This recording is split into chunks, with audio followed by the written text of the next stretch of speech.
So our next exercise is 7I। ठीक है, ये बहुत इंपॉर्टेंट एक्सरसाइज हैगी आ तो ये क्वेश्चनस भी आ जाते हैं। सो सब तो पहले आप स्टार्ट करते हैं सैकेंड क्वेश्चन। पहली गल तो इन्हू बोलते हैं पार्शल फैक्टर्स। ठीक है, पार्शल फैक्टर्स, पार्शल फैक्टर्स। ठीक है, हुण ये हुंदा कि देखो क्वेश्चन जो असीं पहला कर चुके हैं ना ਉਹੀ क्वेश्चन हैगे आ बट उन्होंने करन दा ईजी मैथड दिता होया। ठीक है, सो ईजी मैथड कितना हैगा जिद्दां ये क्वेश्चन हैगा x/x² + 1 x² + 2 dx। ठीक है, सो सब तो पहला जो भी तुहानूं इंटैगरल का क्वेश्चन आना पेपर च तुसीं ये देखो कि किसी चीज़ का डेरीवेटिव प्रेजेंट हैगा। सो इत्थे साडे कोल x² का डेरीवेटिव प्रेजेंट हैगा वो की हुंदा 2x, मतलब x हो गया। सो x² नूं पुट करता t, 2x dx हो गया dt, x dx हो गया dt/2। सो आई मेरे को बन गया 1/2 dt/t+1 t+2। ठीक है, हुण इस क्वेश्चन नूं इत्थों दो तरीके नाल कर सकते हैं। पहला तुहानूं मल्टीप्लाई कर लो, मल्टीप्लाई करके जो तुसीं एक्सपैंड करोगे ये बन जाना t² + 3t + 2 dt। फिर जिद्दां असीं कल या परसों क्वेश्चन कीते सी स्केयर कंप्लीट वाले। ठीक है, कि टी का क्वेश्चन लिया हाफ हैगा, टी का क्वेश्चन हैगा 3 का हाफ हो गया 3/2, 3/2 का स्केयर ही ऐड कर दिता, 3/2 का स्केयर ही सबट्रैक्ट कर दिता। उस मैथड नाल क्वेश्चन कर सकते हैं। ठीक है, पर असी हुण किहड़ा चैप्टर टॉपिक करते पे आ पार्शल फैक्टर्स। ठीक है, सो असी इन्हां क्वेश्चन थोड़े ईजी हो जाते हैं और नाल सानू मतलब सिंपल जी कैलकुलेशन हैगी आ, सिंगल फार्मूले च जाके कन्वर्ट हो जाना। सो है कि तुसीं करना कि देखो सब तो पहले तो ये देखो जिहड़े बटे दे विच फैक्टर्स है ना उहदी पावर 1 चाहिए आ, जिहदा t+1 एरी पावर भी 1 हैगी आ, t+2 एरी पावर भी की हैगी आ 1। ठीक है, सो इसलिए असीं 1/t+1 t+2 जे 1 पावर हैगी आ तां असीं रिपीट नहीं करते पे तां असीं इहनूं लिख सकते हैं a/फर्स्ट फैक्टर + b/सेकंड फैक्टर। और तुहाडी चॉइस होनी है, जिहड़ा मर्जी फर्स्ट मन सकते हैं, जिहड़ा मर्जी सैकेंड मन सकते हैं। मतलब तुसीं इस क्वेश्चन नूं a/t+2 भी लिख सकते हैं, b/t+1 भी लिख सकते हैं। ठीक है, सो इंटेग्रल नहीं लगाना and you have to take this, you have to write this equation by without integral. ठीक है, so 1/t+1 t+2 this is equal to, now on the right hand side I am taking the LCM. Now t+1 and t+2 are two different factors, so that why on denominator I will get the both factors, that is t+1 and t+2, and a will be multiplied by t+2 and b will be multiplied by t+1। Mean जिद्दां असीं करदे हां कि a इन्ना multiply हो गया, a इन्ना multiply हो गया। ठीक है, now you can see that on the both sides the denominator is same, so t+1 t+2 this is cancelled with t+1 t+2, we have left with 1 as it is आ गया, and in numerator we had a t+2 + b t+1। ठीक है, हुण इस तो बाद असीं ए साडा मतलब मेन टारगेट की होना, मेन टारगेट साडा ये हैगा कि असीं ए ते बी दीयां वैल्यूज़ पता करनियां। वो वैल्यूज़ किद्दां पता करनियां, देखो जो फैक्टर तुसीं बटे च लिखिया ना a/t+1 इनू रफ काम च 0 पुट करो। t+1 नूं जे 0 पुट किया, टी की वैल्यू कितनी आ गई -1। सो पहला तुसीं जिहड़ी आह इक्वेशन बनाई आ इहदे विच टी नूं -1 पुट कर दो। इत्थे तो 1 ही आ, 1 एज इट इज़ रह गया, a as it is. Instead of t I will write -1 + 2, and here b as it is, t instead of t -1 + 1, and then this will become 0. So 1 is equal to a plus b into 0, then b is vanished here, so a is equal to 1. We got the value of a is 1. Secondly, on the second part, again the factor was t+2, so again put t+2 is equal to 0, you will get t is equal to -2. So in the same equation put t is equal to -2, so 1 will be same as it is, a into -2 + 2, a into -2 + 2 plus b into -2 + 1 plus b into -2 + 1. Okay, so this will become 0, so a is not here in the next equation, then it is b into -1, so b, the value of b is equal to -1. so ਅਸੀਂ b a the value ਕੱਢ ਲਈ, ਅਸੀਂ b ਦੀ value ਕੱਢ ਲਈ। ਸੋ ਹੁਣ ਜਦੋਂ ਤੁਸੀਂ a ਤੇ b ਦੀਆਂ ਵੈਲਿਊਜ਼ ਕੱਢ ਲਈਆਂ, ਜਿੱਥੇ ਤੁਸੀਂ ਸਟਾਰਟਿੰਗ ਦੇ ਵਿੱਚ a ਤੇ b ਲਿਖਿਆ ਸੀਗਾ ਅਸੀਂ ਉੱਥੇ ਪੁੱਟ ਕਰਾਂਗੇ। ਸੋ ਸਾਡੇ ਕੋਲ ਆ ਗਿਆ 1/t+1 t+2 is equal to 1/t+1 plus -1/t+2। ठीक है, सो जो आह इंटैगरल सीगा ਇਹਦੀ जगह ਤੇ ਜਿਹੜੇ ਅਸੀਂ ਨਵੇਂ ਹੁਣ फैक्टर्स कर ਦਿੱਤੇ। देखो ਇੱਥੇ मल्टीप्लाई 'ਚ ਸੀਗੇ ना, ਇੱਥੇ दो अलग अलग टर्म्स हो गई। ਸੋ ਇਹਦਾ ਇੰਟੈਗਰਲ ਕਰਾਂਗੇ ਜਿੱਥੇ ਵੀ ਸਾਡੇ ਕੋਲ ਡਿਨੋਮੀਨੇਟਰ ਦੇ ਵਿੱਚ ਵੇਰੀਏਬਲ ਦੀ ਪਾਵਰ 1 ਹੋਏਗੀ ਉੱਥੇ log ਆਉਂਦਾ ਹੁੰਦਾ। ਸੋ ਇਹ ਬਣ ਗਿਆ log t+1, ਇੱਧਰੋਂ ਆ ਗਿਆ ਮਾਈਨਸ ਦੇ ਕਿਉਂਕਿ ਸੈਂਟਰ 'ਚ ਮਾਈਨਸ ਸੀ log t+2। ठीक है, ਹੁਣ log m minus log n ਕੀ ਹੁੰਦਾ log m upon n। ਤੇ ਉਸ ਤੋਂ ਬਾਅਦ ਵਿੱਚ ਤੁਸੀਂ t ਦੀ ਜਗ੍ਹਾ ਤੇ ਜੋ ਸਟਾਰਟਿੰਗ 'ਚ ਪੁੱਟ ਕੀਤੀ ਸੀ ਵੈਲਿਊ t ਕਿਹਦੇ ਬਰਾਬਰ ਸੀ x ਸਕੁਅਰ ਦੀ, ਸੋ ਇੱਥੇ ਮੈਂ x ਸਕੁਅਰ ਪੁੱਟ ਕਰ ਦਿੱਤਾ ਪਲੱਸ ਆ ਗਿਆ ਮੇਰੇ ਕੋਲ c। ਠੀਕ ਹੈ, ਇਹ ਹੈਗਾ ਇਹਦਾ ਸੈਕਿੰਡ ਕੁਐਸਚਨ। ਇਹੀ ਟਾਈਪ ਦੇ ਸਾਰੇ ਕੁਐਸਚਨ ਹੈਗੇ ਆ। ਠੀਕ ਹੈ, ਸੋ ਜਿੱਦਾਂ ਹੁਣ ਫਿਫਥ ਕੁਐਸਚਨ ਦੇਖੋ ਜਿਹੜਾ ਥੋੜਾ ਡਿਫਰੈਂਟ ਹੈ ਨਾ, ਮੈਂ ਉਹੀ ਕਰਾਉਂਗੀ। ਸੋ ਫਿਫਥ ਦਾ ਫਸਟ ਪਾਰਟ ਹੈਗਾ i is equal to integral x+1 upon x square plus 4x minus 5 dx। ਠੀਕ ਹੈ, ਇਹ ਟਾਈਪ ਦੇ ਕੁਐਸਚਨ ਅਸੀਂ ਕੱਲ੍ਹ ਵੀ ਕੀਤੇ ਸੀਗੇ। ਸੋ ਅਸੀਂ ਉਹ 'ਚ ਕਿੱਦਾਂ ਕੀਤਾ ਸੀਗਾ ਕਿ x+1 can be written as a into derivative of denominator plus b। ਇਹ ਅਸੀਂ ਕੱਲ੍ਹ ਟਾਈਪ ਕੀਤੀ ਸੀ ਨਾ। ਹੁਣ ਜੇ ਪੇਪਰ 'ਚ ਇਹ ਕੁਐਸਚਨ ਆ ਗਿਆ, ਤੁਸੀਂ ਇੱਦਾਂ ਵੀ ਕਰ ਸਕਦੇ ਆ, ਤੁਸੀਂ ਇੱਦਾਂ ਵੀ ਕਰ ਸਕਦੇ ਆ, ਪਰ ਇਹ ਵਾਲਾ ਮੈਥਡ ਉਦੋਂ ਲੱਗਦਾ ਹੁੰਦਾ ਜਦੋਂ ਡਿਨੋਮੀਨੇਟਰ ਦੇ ਫੈਕਟਰ ਨਾ ਬਣ ਸਕਦੇ ਹੋਣ। ਠੀਕ ਹੈ, ਹੁਣ ਇੱਥੇ ਇਹਦੇ ਸਾਨੂੰ ਪਤਾ ਨੋਰਮਲੀ ਮੈਂ ਫੈਕਟਰ ਬਣਾ ਸਕਦੀ ਹਾਂ। ਕਿੱਦਾਂ ਬਣਾ ਸਕਦੀ ਹਾਂ x square plus 5x minus x minus 5। ਸੋ ਆ ਗਿਆ x ਪਲੱਸ 5x ਮਾਈਨਸ 1। ਸੋ ਪੂਰਾ ਫੈਕਟਰ ਬਣਦਾ ਪਿਆ ਨਾ।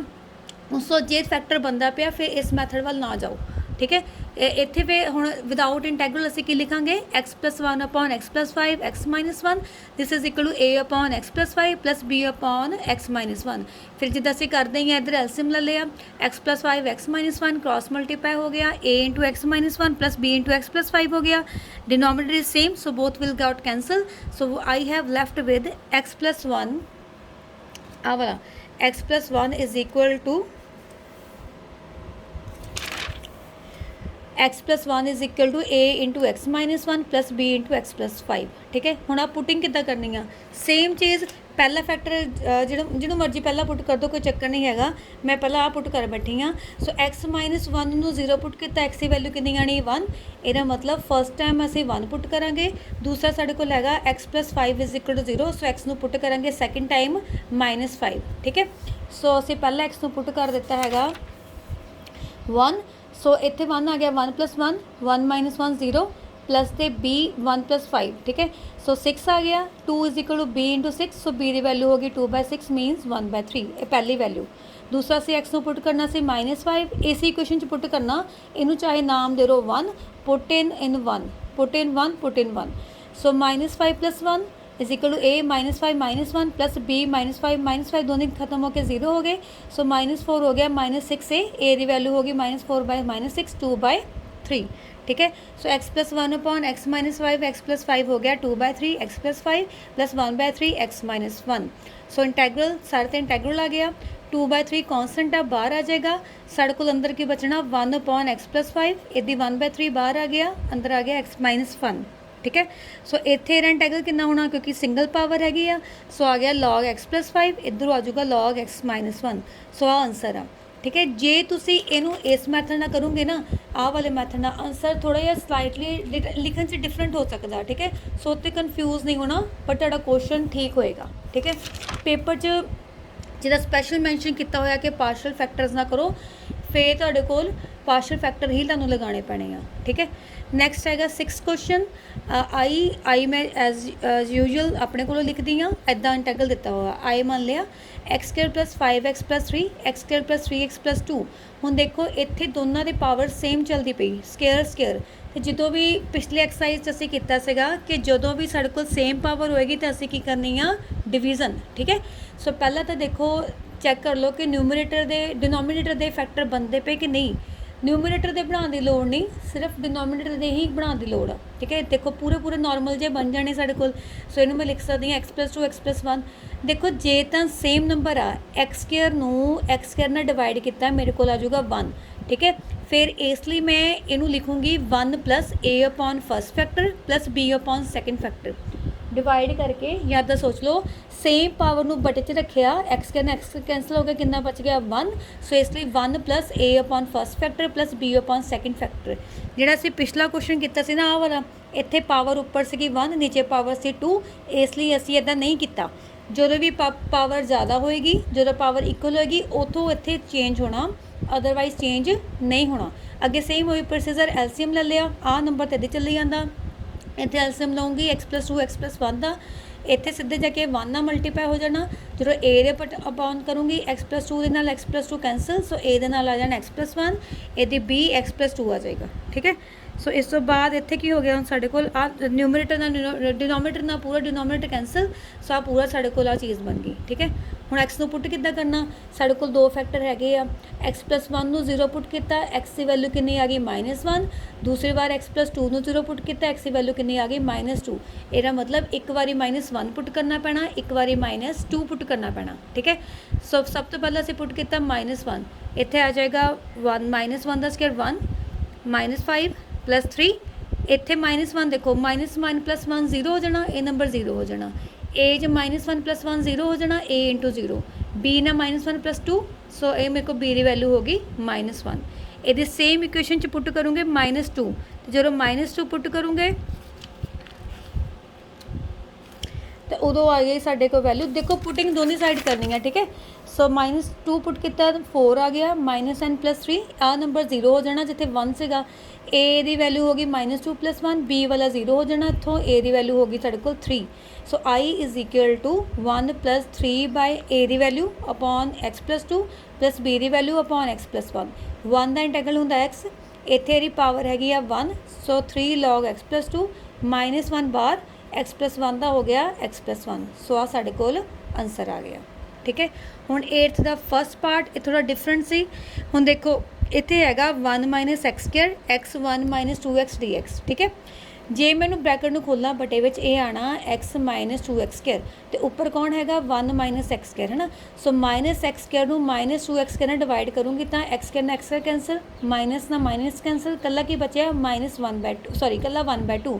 ਸੋ ਤੁਸੀਂ ਇਹਨੂੰ ਕਿੱਦਾਂ ਲਿਖਣਾ 1/2, ਆ ਪਹਿਲਾ ਫੈਕਟਰ ਹੈਗਾ, ਕੱਲਾ x ਪਹਿਲਾ ਫੈਕਟਰ ਹੋ ਗਿਆ, ਆਹ ਵਾਲਾ ਤੁਹਾਡੇ ਕੋਲ ਦੂਸਰਾ ਫੈਕਟਰ ਹੋ ਗਿਆ। ਸੋ 1/2 + a/x + b/1 - 2x। ਤਾਂ ਹੀ ਮੈਂ ਪਿਛਲਾ ਕੁਐਸਚਨ ਕਰਵਾਇਆ ਸੀਗਾ ਕਿ ਜਦੋਂ ਉੱਥੇ 1 ਕਿਉਂ ਆਇਆ ਤੇ ਇੱਥੇ 1/2 ਕਿਉਂ ਆਇਆ। ਠੀਕ ਹੈ, ਉੱਥੇ ਸੇਮ ਕੋਐਫੀਸ਼ੀਐਂਟ ਹੈਗੇ ਆ, ਇਸ ਲਈ 1 ਆਇਆ, ਇੱਥੇ ਕੋਐਫੀਸ਼ੀਐਂਟ ਡਿਫਰੈਂਟ ਹੈਗੇ ਆ, ਇਸ ਲਈ 1/2 ਆ ਗਿਆ।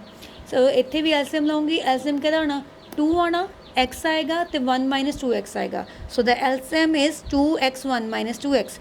so 2 cancel, in the numerator I will get x into 1 - 2x plus x ਨਾਲ x cancel, a ਨੂੰ ਮਲਟੀਪਲਾਈ ਕਰ ਦਾਂਗੇ ਆਪਾਂ 2 ਦੇ ਨਾਲ ਤੇ 1 - 2x ਦੇ ਨਾਲ, ਇਹਦੀ b ਨੂੰ ਮਲਟੀਪਲਾਈ ਕਰ ਦਾਂਗੇ b ਨੂੰ 2 ਤੇ x ਦੇ ਨਾਲ। ਸੋ ਪੂਰਾ ਦਾ ਪੂਰਾ ਡਿਨੋਮੀਨੇਟਰ ਨਾਲ ਡਿਨੋਮੀਨੇਟਰ ਕੈਂਸਲ ਹੋ ਜਾਣਾ, ਸੋ ਆ 2 ਐਕਸਟਰਾ ਹੋਏਗਾ ਨਾ, ਇੱਧਰ ਆ ਕੇ ਮਲਟੀਪਲਾਈ ਹੋ ਗਿਆ। ਸੋ ਸਾਡੇ ਕੋਲ ਆ ਗਿਆ 2 1 - x² = x into 1 - 2x plus 2 1 - 2x into a plus b 2x। ਤੇ ਅਸੀਂ ਪੁਟਿੰਗ ਕਿੱਦਾਂ ਕਰਨੀ ਆ, a to 2 ਕਦੇ 0 ਹੋ ਨਹੀਂ ਸਕਦਾ। x ਨੂੰ 0 ਪੁੱਟ ਕਰਤਾ, x ਦੀ ਵੈਲਿਊ 0 ਆ ਗਈ। 1 - 2x ਨੂੰ 0 ਪੁੱਟ ਕਰ ਦਿੱਤਾ, x ਦੀ ਵੈਲਿਊ ਆ ਗਈ 1/2। ਸੋ ਇੱਕ ਵਾਰੀ ਆਪਾਂ 0 ਪੁੱਟ ਕਰਨਾ, ਇੱਕ ਵਾਰੀ ਅਸੀਂ 1/2 ਪੁੱਟ ਕਰਨਾ। ਸੋ ਜਦੋਂ 0 ਪੁੱਟ ਕਰਾਂਗੇ 2 1 into 1 - 0, ਸੋ ਵੈਲਿਊ ਹੋ ਗਈ 2। ਆ ਸਾਰਾ ਨੰਬਰ ਕਿਉਂਕਿ 0 ਪੁੱਟ ਕਰਨ ਤੇ 0 ਹੋ ਜਾਣਾ, ਆ ਵੀ 0 ਪੁੱਟ ਕਰਨ ਤੇ 0 ਹੋ ਜਾਣਾ, ਇੱਥੋਂ ਮੇਰੇ ਕੋਲ 2 ਬਚ ਜਾਣਾ। ਸੋ a ਦੀ ਵੈਲਿਊ ਆ ਗਈ 1। ਦੂਸਰੀ ਇਹਦੀ ਵੈਲਿਊ 1/4 ਪੁੱਟ ਕਰ ਦੇਣੀ ਆ। ਸੋ 2 1 - x² ਸੀ, ਸੋ 1/2 ਦਾ ਸਕੁਅਰ ਹੋ ਗਿਆ 4, a ਵੀ 0 a ਵੀ 0, ਇੱਥੋਂ b ਦੀ ਵੈਲਿਊ ਆ ਜਾਣੀ ਆ 3/2। ਠੀਕ ਹੈ, ਹੁਣ ਤੁਸੀਂ ਇਹ ਨਹੀਂ ਲਿਖਣਾ, ਇਹਨੂੰ ਲਿਖਣਾ ਹੁੰਦਾ। a ਦੀ ਵੈਲਿਊ ਕੱਢੀ ਸੀ 1, 1/2 + 1/x plus b ਦੀ ਵੈਲਿਊ ਆ ਗਈ ਆ 3/2 1 - 2x। ਆ ਨੰਬਰ ਸਾਰਾ ਲਿਖਿਆ ਹੋਇਆ। 1/2 ਦਾ ਇੰਟੈਗਰਲ 1/2 ਐਜ਼ ਇਟ ਇਜ਼, 1 ਦਾ ਇੰਟੈਗਰਲ x, 1/x ਦਾ log of mod of x, 3/2 ਬਾਅਦ ਇੱਥੇ ਕਿਉਂਕਿ ਹੁਣ x ਦੀ ਪਾਵਰ 1 ਹੈਗੀ ਆ, ਇਹਦਾ ਇੰਟੈਗਰਲ ਹੋ ਜਾਣਾ log 1 - 2x। ਤੇ x ਦੇ ਨਾਲ ਕੋਐਫੀਸ਼ੀਐਂਟ ਕਿੰਨਾ ਹੈਗਾ -2, ਇਸ ਲਈ ਉਹ ਕੋਐਫੀਸ਼ੀਐਂਟ ਵੀ ਨੀਚੇ ਆ ਗਿਆ। 2 × -2 ਕਿੰਨਾ ਹੁੰਦਾ 4, ਸੋ 4 ਆ ਗਿਆ ਸਾਡੇ ਕੋਲ। ਠੀਕ ਹੈ, ਸੋ 10th ਕੁਐਸਚਨ ਹੈਗਾ ਇਹਦਾ integral x³ + x + 1 / x² - 1 dx। ਦੇਖੋ ਇਹ ਕੁਐਸਚਨ ਦਾ ਫਾਇਦਾ ਕੀ ਹੁੰਦਾ ਪਿਆ, ਪਹਿਲਾਂ ਉੱਥੇ ਆਪਾਂ ਡਿਵੀਜ਼ਨ ਕਰਦੇ ਸੀ, ਫਿਰ ਅਸੀਂ ਇੰਟੈਗਰਲ ਕਰਦੇ ਸੀ, ਫਿਰ ਅਸੀਂ I1 I2 ਬਣਾਉਂਦੇ ਸੀ। ਇਹ ਨਾਲ ਇਹ ਹੋ ਜਾਂਦਾ ਕਿ ਉਹ ਚੀਜ਼ ਖਤਮ ਹੋ ਜਾਂਦੀ ਆ, ਸਾਨੂੰ I1 to I2 ਬਣਾਉਣ ਦੀ ਕੋਈ ਲੋੜ ਹੀ ਨਹੀਂ ਪੈਂਦੀ, ਸਿੱਧਾ ਸਿੱਧਾ ਕੁਐਸਚਨ ਹੋ ਜਾਂਦਾ। ਠੀਕ ਹੈ, ਹੁਣ ਇੱਥੇ ਦੇਖੋ ਉੱਪਰ ਪਾਵਰ ਕਿਊਬ ਆ, ਨੀਚੇ ਪਾਵਰ ਸਕੁਅਰ ਆ, ਜਿਹਦੇ ਵੀ ਪਾਵਰ ਜ਼ਿਆਦਾ ਹੁੰਦੀ ਆ ਅਸੀਂ ਡਿਵੀਜ਼ਨ ਕਰਦੇ ਹਾਂ। ਸੋ ਇੱਥੇ x³ ਨੂੰ ਕੱਲਾ x² ਨਾਲ ਡਿਵਾਈਡ ਕੀਤਾ ਤੇ ਮੇਰੇ ਕੋਲ x ਆ ਜਾਣਾ।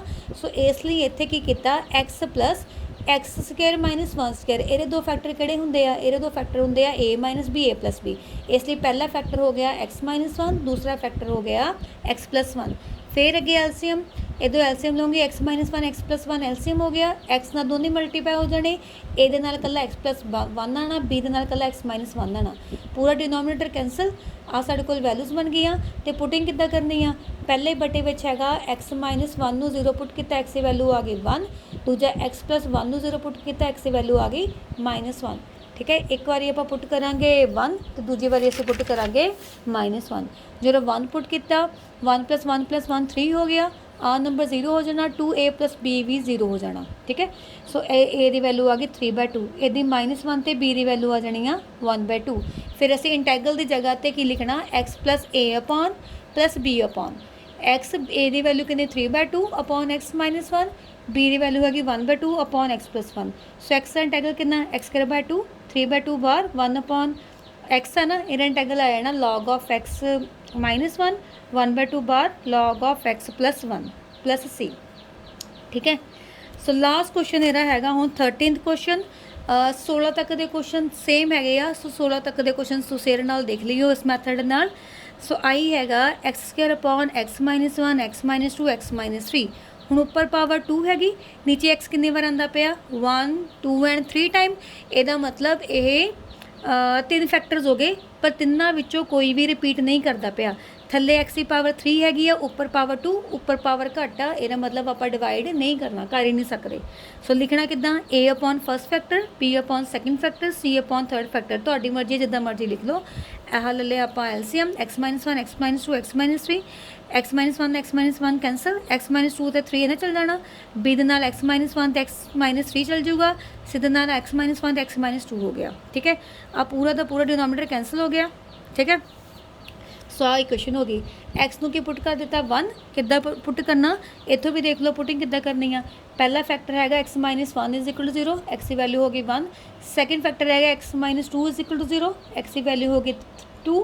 x minus 3 is equal to 0, x की वैल्यू होगी 3। ठीक है, सो 1 पुट किया, साढ़े कोल a की वैल्यू आ गई, 2 पुट किया, साढ़े कोल b की वैल्यू आ गई, 3 पुट किया, साढ़े कोल 3 की वैल्यू आ गई।